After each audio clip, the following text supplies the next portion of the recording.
You were never going to fit. Not because something went wrong, because something went too right. The system was designed for a specific kind of person, and you are not that person. That's not a consolation. That's a diagnosis. Most people are built to function. You were built to understand, and those two things are fundamentally incompatible in the same lifetime. Think about what functioning actually requires. You pick a lane, you stay in it, you optimize within the constraints everyone agreed to accept without questioning. You couldn't do that. Not because you lack discipline, because the moment you looked at the lane, you saw the flaw in it, the assumption it was built on, the thing everyone was pretending not to notice, and you thought surely someone else sees this too, and decided it wasn't worth the cost of saying it. Here's the cold truth. You live in a world optimized for people who ask how, and you can't stop asking why. That single difference explains most of your life. I think it started early, younger than you remember. There was a moment probably in a classroom where you realized the answer you had wasn't the answer being asked for. The teacher wanted a specific response, a formatted one that fit the rubric. Your answer was better, more complete.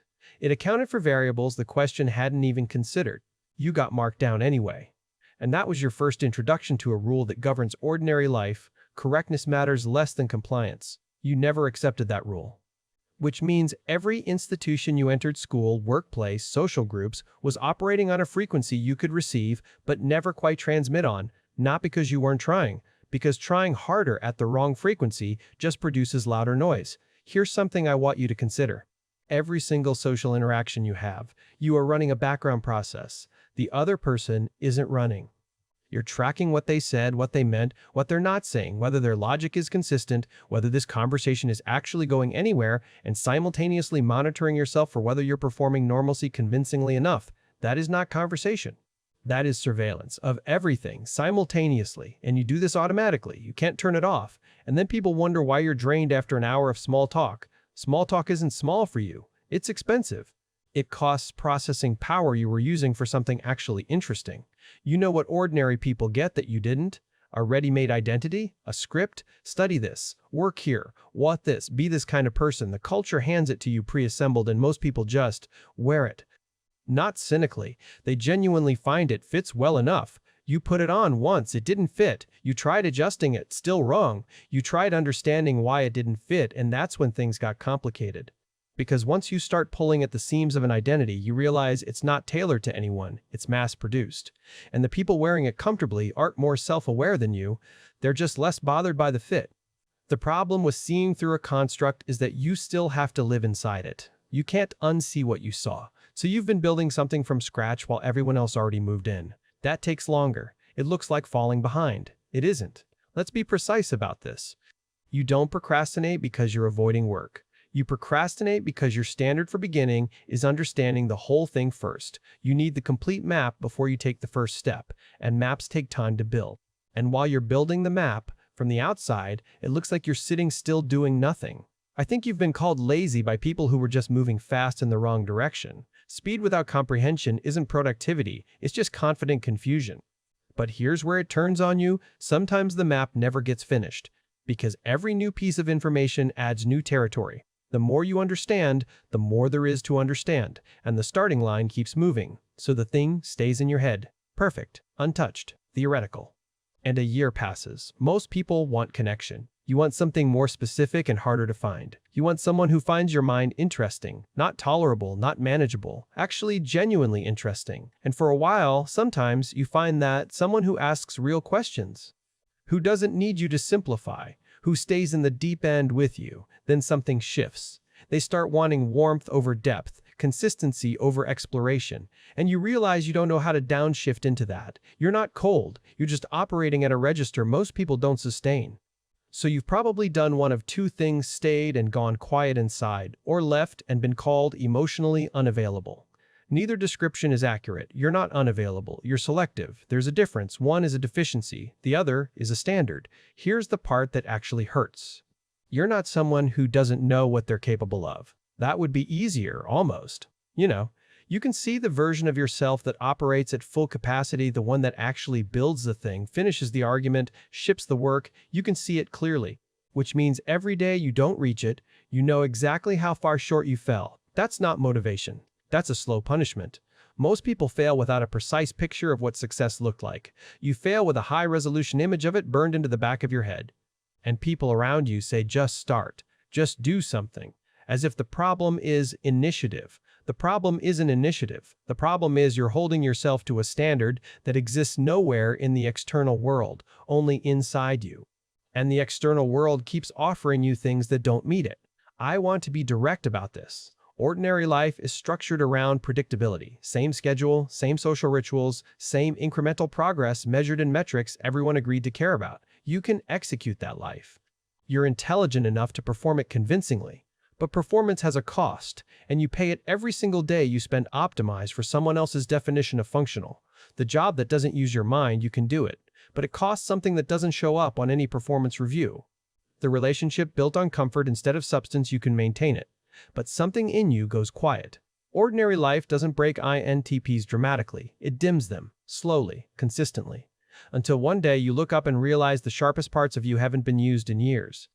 That's the real cost, not failure. Irrelevance of the only things that make you, you. So what do you actually do with this?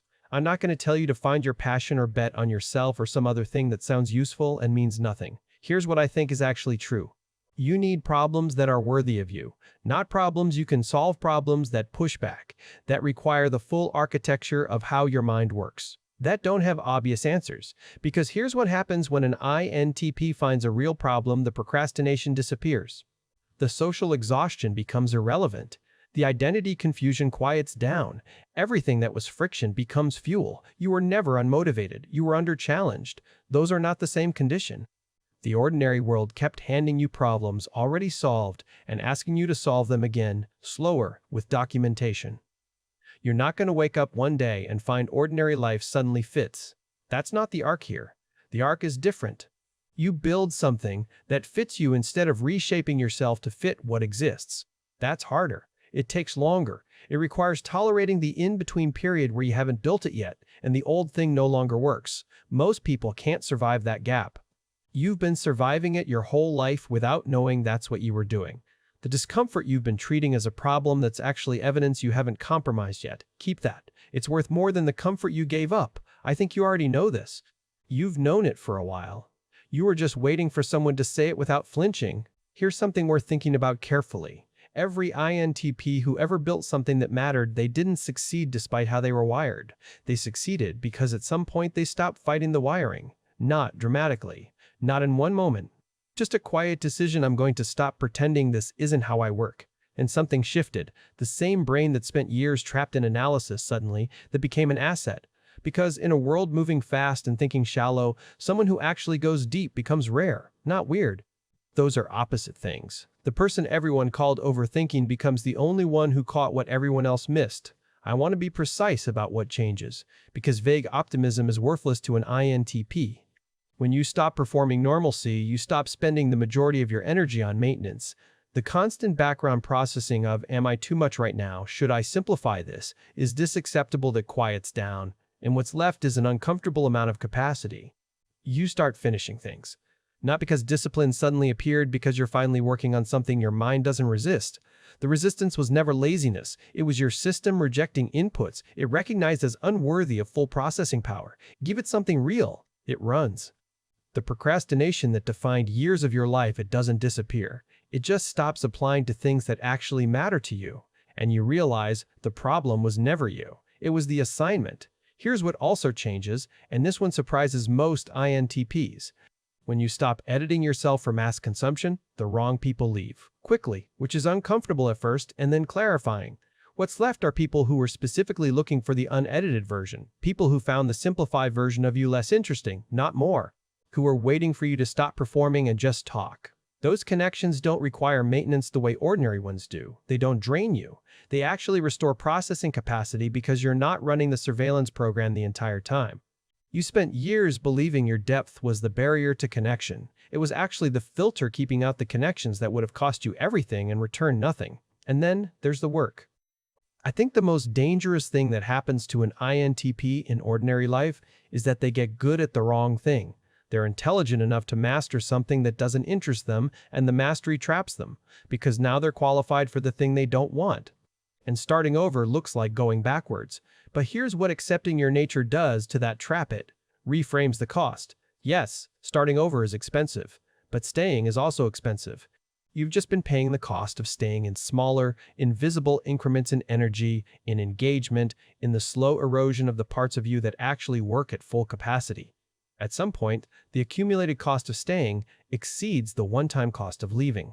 Most INTPs hit that point and don't recognize it for what it is. When you do recognize it, the calculus changes completely. So here's what the future actually looks like for an INTP who accepts what they are. Not easier, cleaner. The confusion doesn't vanish, it just becomes productive confusion, aimed at real problems instead of circular self-doubt. The loneliness doesn't disappear, but it becomes selective solitude rather than involuntary isolation.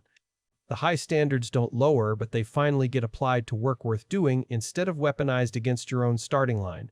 You don't become a different person. You become a more accurate version of the one that was always there, running underneath every performance, every edited conversation, every moment you compressed yourself into something the room could handle. That person was never lost, just waiting for you to stop apologizing for them. The ordinary life was never going to work, not because you failed it, because you were built for a different problem entirely. And that problem is still out there, unresolved, unsolved, waiting for exactly the kind of mind that never fit anywhere else.